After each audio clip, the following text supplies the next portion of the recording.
Radhakrishnan ji, Gangabalu ji, Senthil ji, Amirata Raj ji, Jagan Periyasamy ji, K. Perumala Swamy ji, Sahaya Raj ji, senior members of the Congress Party and DMK Alliance who are on the stage, my dear brothers and sisters, Vanakkam to everybody. I'd like to welcome you here. I'd like to start by offering condolences to those who died in the fire incident at the firework manufacturing unit yesterday. என் அன்பிற்குரிய நண்பர்களே, நேற்றைய தினம் சிவகாசியிலே நடந்த தீ விபத்தில் உயிரிழந்த நம்முடைய அன்பிற்குரிய சகோதரர்களுக்கு என்னுடைய அஞ்சலியை செலுத்தி அவருடைய குடும்பத்தினருக்கு என்னுடைய ஆழ்ந்த அனுதாபத்தை தெரிவித்துக் கொள்கிறேன். In our constitution, India is defined as a union of states. India, that is Bharat, is a union of states. That is what is written in the constitution. நம்முடைய இந்திய அரசியல் சாசன சட்டம் நம்முடைய இந்திய திருநாட்டை மாநிலங்களுடைய ஒன்றியம் என்று வரையறுத்திருக்கிறது. The constitution accepts that each state has its language, its tradition, its history, and its own imagination. ஒவ்வொரு மாநிலத்திற்கும் ஒரு தனி வரலாறு உண்டு, ஒரு தனி பண்பாடு உண்டு, அவர்களுக்கென்று தனிப்பட்ட ஆசைகளும் அபிலாசைகளும் உண்டு என்பதை நம்முடைய இந்திய அரசியல் சாசன சட்டம் முழுமையாக அங்கீகரிக்கின்றது. And according to the constitution, all the states are equal and have equal rights in the union. நம்முடைய அரசியல் சாசன சட்டத்தை பொறுத்தவரை இந்தியாவில் இருக்கின்ற அனைத்து மாநிலங்களும் சமமானவை, அவைகள் அனைத்திற்குமே சம உரிமைகள் தான் உண்டு. The constitution mandates that the identity and the self-respect of each state and all the people of India should be maintained. நம்முடைய அரசியல் சாசன சட்டம் நம்முடைய மாநிலங்களுடைய சுயமரியாதையையும் அவர்களுடைய அடையாளங்களையும் முழுமையாக காப்பாற்றுவதை உறுதி பூண்டிருக்கிறது. The main fight taking place in this election is an ideological one. On one side, there is the Congress Party DMK alliance with Chief Minister Stalin, and on the other side, there is the AIDMK and the BJP. இந்த தேர்தல் முற்றிலுமாக ஒரு தத்துவார்த்தங்களுக்கு இடையே நடக்கின்ற ஒரு தேர்தல். ஒரு புறம் நம்முடைய முதலமைச்சர் ஸ்டாலின் அவர்கள் தலைமையில் இருக்கின்ற ஒரு அணி, அதற்கு இருபுறம் அதை எதிர்க்கின்ற மற்றொரு அணி. The RSS is essentially anti-Dravidian, anti-Tamil organization. இந்த இரண்டு அணிகளும் அந்த கொள்கைகளை மட்டுமே, அவர்கள் சார்ந்திருக்கின்ற கொள்கைகளை மட்டுமே வெளிப்படுத்துவதாக அமைந்திருக்கின்றன. They believe that India should be one people, one culture, one religion, one language. அவர்களை பொறுத்தவரை இந்தியா என்பது ஒரே நாடு, ஒரே மொழி, ஒரே மதம், ஒரே கலாச்சாரம் என்று அவர்கள் நினைக்கின்றார்கள். They believe that all histories should bow in front of their history. அவர்களை பொறுத்தவரை இந்த அத்தனை மாநிலங்களுடைய வரலாறும் அவர்களுக்கு முன்னால் சரணடைய வேண்டும் என்று அவர்கள் ஆசைப்படுகிறார்கள். All languages should bow in front of their language. இந்த நாட்டிலே இருக்கின்ற அத்தனை மொழிகளும் அவர்கள் சொல்லுகிற மொழிக்கு முன்னால் மண்டியிட வேண்டும் என்று எதிர்பார்க்கிறார்கள். And all traditions should bow in front of their tradition. இந்த நாட்டிலே இருக்கின்ற அனைத்து கலாச்சாரங்களும் பண்பாடும் அவர்கள் சொல்லுகின்ற கலாச்சாரத்தின் முன்பு மண்டியிட வேண்டும் என்று எண்ணுகிறார்கள். The AIDMK party has had a tremendous tradition in Tamil Nadu. Anna Dravida Munnetra கழகத்திற்கு கடந்த காலத்திலே ஒரு பெரிய வரலாறு உண்டு. And there is no doubt that it has served the people of Tamil Nadu. Anna Dravida Munnetra Kazhagam ஒரு காலத்தில் தமிழக மக்களுக்கு பல்வேறு சேவைகளை செய்திருக்கிறது என்பதிலே எனக்கு எந்த மாற்று கருத்தும் இல்லை. It had great leaders who defended the idea of the Tamil people. Anna Dravida Munnetra கழகத்தில் இந்தியா என்கிற தத்துவத்தையும் தமிழகத்தையும் பிரதிபலித்த மிகப்பெரிய தலைவர்கள் வாழ்ந்தார்கள் இருந்தார்கள் என்பதை நான் ஏற்றுக்கொள்கிறேன். But that AIDMK does not exist anymore. ஆனால் அந்த அதிமுக இப்பொழுது இல்லை. It is dead and finished. அந்த அதிமுக இறந்து போனது, அதன் வரலாறு முடிந்து போனது. The new AIDMK is a hollow shell and the BJP wants to use it to enter Tamil Nadu. இப்பொழுது இருக்கின்ற புதிய அதிமுக உள்ளே ஒன்றுமே இல்லாத உள்ளீடற்ற வெற்றுக்கூடு. அதை வைத்துக்கொண்டு பாஜக தமிழகத்திலே புகுவதற்கான முயற்சிகளை That மேற்கொள்ளும். is the entire plan. அதுதான் அவர்களுடைய முழுமையான திட்டம். They have compromised the leadership of the AIDMK because of corruption.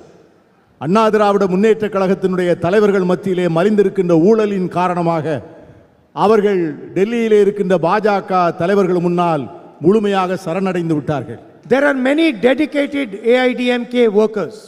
நாட்டிலே தங்களை முழுமையாக அர்ப்பணித்துக் கொண்ட பல்லாயிரக்கணக்கான அண்ணா திராவிட முன்னேற்ற கழக தொண்டர்கள் இன்னும் இருக்கிறார்கள். There might even be leaders in the AIDMK who are dedicated to the idea of the AIDMK. சில இரண்டாம் கட்ட தலைவர்கள் கூட அங்கே தங்களுடைய லட்சியங்களுக்காக மனதிலே தாங்கிக் கொண்டிருக்கின்றவர்கள் இருக்கலாம். But they do not control the party. ஆனால் அந்த கட்சி அவர்களுடைய கட்டுப்பாட்டில் இல்லை.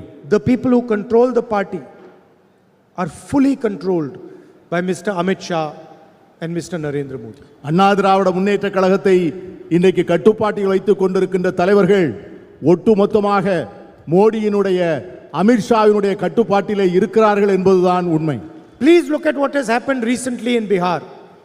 தற்போது மிக சமீபத்திலே பீகாரில் என்ன நடந்தது என்று பாருங்கள். The chief minister of Bihar has been removed and a BJP man has been placed there. பீகாரிலே முதலமைச்சராக இருந்த நிதிஷ்குமார் அவர்கள் நீக்கப்பட்டு அந்த இடத்திலே பாஜகவை சேர்ந்த ஒருவரை முதலமைச்சராக அமர்த்தியுள்ளார்கள். Why? Because the chief minister of Bihar is compromised. ஏன்? அங்கே இருக்கின்ற முதலமைச்சராக இருந்தவர் அவர்களிடம் சரணடைந்து அவரிடம் சமரசம் செய்து கொண்டார். He did not say a word and he silently went to the Rajya Sabha. அவர்களை எதிர்த்து ஒரு வார்த்தை பேசாமல் அவர்கள் என்ன சொன்னார்களோ அதை அப்படியே ஏற்றுக்கொண்டார் பீகார் மாநிலத்தில் முதலமைச்சராக இருந்தவர். Because his past deeds have allowed the BJP to control him completely. அவருடைய கடந்த கால வாழ்க்கையும் வரலாறும் பாஜகவினுடைய ஆணையை விட்டு மீறுவதற்கான சூழ்நிலையை அவருக்கு தரவில்லை. And that is what they want to do here in Tamil Nadu. அதைத்தான் தமிழ்நாட்டிலும் செய்ய நினைக்கிறார்கள். They want to have a government which they fully control. அவர்கள் தங்களுடைய முழு கட்டுப்பாட்டில் உள்ள ஒரு அரசை தமிழ்நாட்டிலே கொண்டு வர நினைக்கிறார்கள். They want a chief minister who does exactly what they say. இங்கே தாங்கள் என்ன சொல்லுகிறார்களோ அதை செய்வதற்கான ஒரு முதலமைச்சரை இங்கே பணியமர்த்த ஆசைப்படுகிறார்கள். And that is something that we are never going to allow them to do. அதை காங்கிரஸ் கட்சி ஒரு நாளும் அனுமதிக்காது. அது நடக்க நாங்கள் அனுமதிக்க மாட்டோம். No matter what dream they have, they will never ever control the government or the people of Tamil Nadu. அவர்களுக்கு எந்த கனவு இருந்தாலும் சரி, எந்த ஆசைகள் இருந்தாலும் சரி, அவர்கள் ஒரு காலத்திலும் தமிழ்நாட்டில் உள்ள அரசாங்கத்தை தங்கள் கட்டுப்பாட்டில் கொண்டு வர காங்கிரஸ் கட்சியும் நாங்களும் ஒரு நாளும் அனுமதிக்க மாட்டோம். If you look at Mr. Narendra Modi and you look at his behavior, you will see that Narendra Modi is fully controlled by Donald Trump. இன்றைய நடக்கின்ற பாஜக அரசையும் நம்முடைய பிரதமரையும் உற்று பார்த்தால் உங்களுக்கு ஒன்று புரியும். நம்முடைய பிரதமர் நரேந்திர மோடியை அமெரிக்க டொனால்ட் ட்ரம்ப் அவர்கள் கண்ட்ரோல் செய்கிறார் என்று உங்களுக்கு தெரியும். He's signed the US-India deal, which essentially sold Indian agriculture, Indian industry, Indian data and Indian energy security.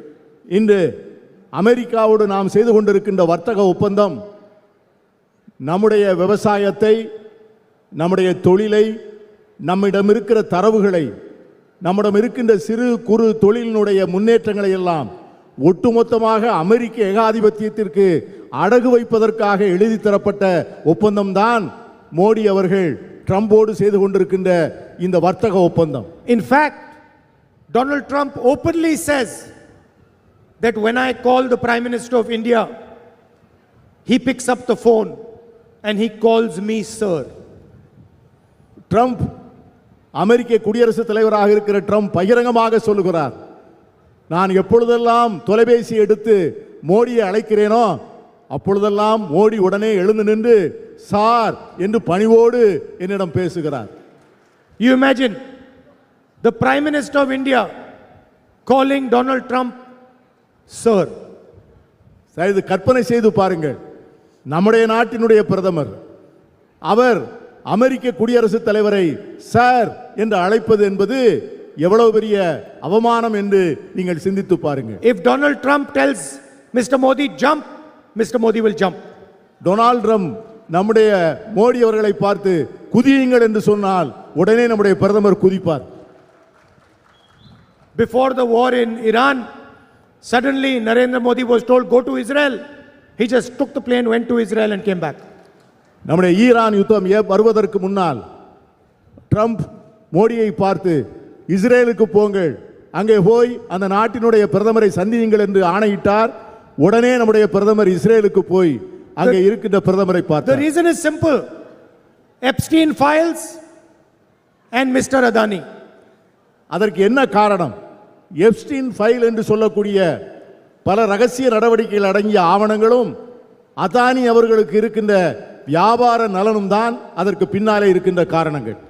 And that is exactly what Narendra Modi wants the Chief Minister of Tamil Nadu to do. Narendra Modi எப்படி ட்ரம்பிடம் நடந்து கொள்கிறாரோ அதை போல தமிழ்நாடு முதலமைச்சர் தன்னிடம் நடந்து கொள்ள வேண்டும் என்று மோடி நினைக்கிறார். When he calls up the Chief Minister of Tamil Nadu, he wants to hear sir. அவர் பிரதமர் மோடி அவர்கள் தமிழ்நாடு முதலமைச்சரை தொலைபேசியில் அழைத்தால் இங்கே இருக்கின்ற முதலமைச்சர் உடனே எழுந்து நின்று சார் என்று பணிவோடு அழைக்க வேண்டும் என்று விரும்புகிறார். Problem is Mr. Stalin will never ever call Narendra Modi sir. இதில் என்ன முக்கியமான கருத்து என்னவென்றால் நம்முடைய முதலமைச்சர் ஸ்டாலின் அவர்கள் அப்படி ஒரு நாளும் எழுந்து நின்று அவரை சார் என்று அழைக்க மாட்டார் என்பதுதான் முக்கியமான பிரச்சனை. And so he wants a AIDMK chief minister who picks up the phone and says, yes sir, what can I do for you? அவர் அண்ணா திராவிட முன்னேற்ற கழக முதலமைச்சரை போல போனை எடுத்துக்கொண்டு சார் நான் உங்களுக்கு என்ன செய்ய வேண்டும் என்று கேட்க மாட்டார். The other thing that Tamil Nadu has done is shown the way to India for social development. இது முக்கியமான ஒரு கருத்து என்னவென்று சொன்னால் இந்தியா முழுமைக்கும் சமூக நீதி என்ன என்பதை தமிழ்நாடு தான் சுட்டிக்காட்டி இருக்கிறது. How to develop, how to progress a state while respecting all communities, all castes, all traditions.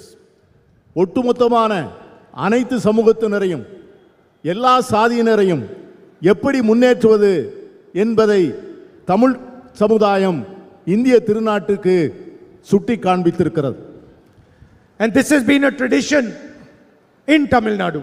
இதுதான் தமிழ்நாட்டினுடைய பண்பாடு, இதுதான் தமிழ்நாட்டின் கலாச்சாரம். And we are going to continue this tradition in Tamil Nadu.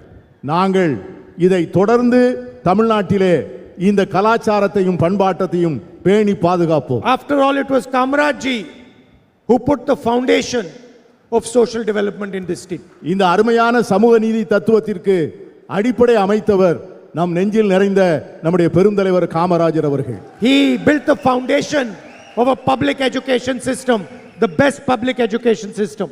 அவர்தான் மாநிலத்தினுடைய பொது கல்வி திட்டத்திற்கான அடிப்படையை முதலில் அவர் ஏற்பாடு செய்து இந்த மாநிலம் கல்வியில் சிறந்த மாநிலமாக வளர்வதற்கான அத்தனை முன்னேற்பாடுகளையும் செய்து தந்தவர் பெருந்தலைவர் காமராஜர் அவர்கள். And he conceptualized the midday meal scheme, which is a really powerful development tool. அவர்தான் ஏழை எளிய மாணவர்களுக்கு மதிய உணவு அளிக்கின்ற திட்டத்தை தமிழகத்திலே முதலாக அறிமுகப்படுத்தி இந்தியாவிற்கே வழிகாட்டிய மாபெரும் தலைவர் Kamarajar. In the same way, when we were in government at the center, we pioneered Mahatma Gandhi Manrega, which has been destroyed by the BJP. இதை தத்துவத்தை தான் உள்வாங்கித்தான் காங்கிரஸ் கட்சி ஆட்சியில் இருக்கின்ற போது மகாத்மா காந்தி தேசிய ஊரக வேலை திட்டம் என்று ஒரு அற்புதமான திட்டத்தை நாம் அறிமுகம் செய்தோம். So our alliance knows how to look after the poorest of the poor in the state. எங்களுடைய கூட்டணியில் இருக்கின்ற கட்சிகளுக்கு இந்த நாட்டிலே இருக்கின்ற அடிமட்டத்தில் வாழ்கின்ற ஏழைகளுக்கு எப்படி உதவிகள் செய்வது, எப்படி அவர்களை முன்னேற்றுவது என்பது எங்களுக்கு இயற்கையாகவே எங்களுக்கு தெரிந்த ஒன்று. And we are going to deepen the foundation of social justice in Tamil Nadu. நாங்கள் வரக்கூடிய காலங்களிலே சமூக நீதியினுடைய அடிப்படையை மேலும் ஆழமாகவும் அகலமாகவும் விரிவாக்கம் செய்ய எண்ணுகிறோம். The first step is to give every woman 2,000 rupees a month in her bank account. முதல் அடிப்படையிலே வரக்கூடிய காலங்களில் தமிழகத்தில் இருக்கின்ற ஒவ்வொரு பெண்ணுக்கும் மாதம் 2000 ரூபாய் வழங்குகிற திட்டத்தை இந்த அரசு வந்தவுடனே அதை நிறைவேற்றி கொடுக்கும். And to ensure that every woman who buys property for the first time gets to register her property for free. தமிழகத்திலே முதல் முறையாக சொத்து வாங்குகின்ற பெண்களுக்கு அவர்களுக்கு பத்திர பதிவு கட்டணம் முழுமையாக இலவச தள்ளுபடி செய்யப்படும் என்பதையும் தெரிவித்துக் கொள்கிறேன். For landless farmers, we are going to give 6,000 rupees every year. நிலமற்ற விவசாயிகளுக்கு வருடத்திற்கு 6000 ரூபாய் வழங்கப்படும். And senior citizens and differently able people will get 2,000 rupees every month into their bank account to support them. மூத்த குடிமக்களுக்கும் மாற்றுத்திறனாளிகளுக்கும் மாதம் ரூபாய் 2000 வழங்கப்படும். 2,500 rupees a month for food security to support families so that they have enough to eat. எல்லா ஏழை குடும்பங்களுக்கும் உணவு பாதுகாப்புக்காக மாதம் ரூபாய் 2500 வழங்கப்படும். And we also guarantee that we will fill all government vacancies within 300 days. வரக்கூடிய நாட்களிலே அரசாங்க காலி பணியிடங்கள் அனைத்தையும் நாங்கள் முழுமையாக பூர்த்தி செய்து அத்தனை பணியிடங்களிலேயும் வேலை இல்லாதவர்களை பணியமர்த்துவோம் என்கிற உறுதியையும் நான் உங்களுக்கு சொல்லிக்கொள்ள ஆசைப்படுகிறேன். You know that I have a deep relationship with the people of this state. உங்கள் அனைவருக்கும் தெரியும், தமிழ்நாட்டிலே இருக்கின்ற மக்களுக்கும் எனக்கும் இருக்கின்ற உறவும் அன்பும் எவ்வளவு ஆழமானது என்பதை நீங்கள் ஒவ்வொருவரும் அறிவீர்கள். You can ask anybody in Tamil Nadu who is the one person who is not born in Tamil Nadu who will protect Tamil interests, and the answer will be Rahul Gandhi.